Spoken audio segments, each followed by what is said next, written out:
Hello, good morning mga ka-farmers. Welcome back to Masaganang Ani TV. Nandito po tayo sa ating karating na maisan na itinanim po nitong November.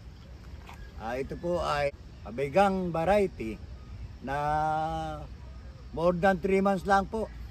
110 days harvest na po ito. Ito po ay ginagawang pakain ng mga hayop katulad po ng baboy, mga manok at mga game fowl. Ito pong mais na ito. Mas malalaki po ang butil ng mais na ito. Hindi tulad po ng mga native natin at saka yung mga sinaunang variety na pangkaraniwan na laki. Ito po talagang malalaki ang butil ng mais na ito. Ang una po sa paghahanda po ng pagkatatamnan ng mga mais ay una po yung land preparation mga ka-farmers.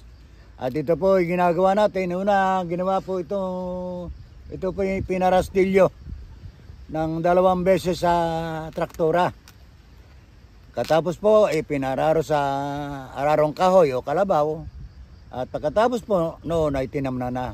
Tinamnan po ito ng November. So po sa harvest po ito ng bago po mag-March. Harvest na po itong mais. Kaya po mga ka-farmers na mas mabilis pong pagkakitaan itong mais na ito sapagkat hindi po totoong matagal at madali po ang pag-harvest.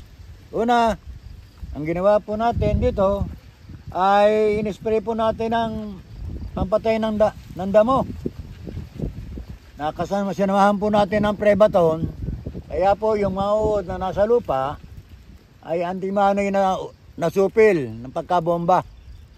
Pagkatapos after 12 days ay nilagyan po ng fertilizer na urea. Pagkatapos po makalipas po ng 2 linggo uli ay in-spray. Kaya po napapansin nyo wala pong butas ang dahon. Malinis po at wala pong butas ang dahon na hindi po nasira ng mga uod.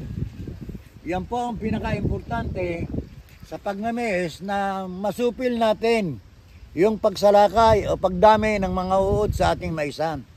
Kaya po napakaganda. At napapansin nyo po ay malinis po ang kanyang kinalalagyan at tinatamnan. Kaya nga po namatay yung mga damo. Pagkamumba ng una, maliliit pa yung mais.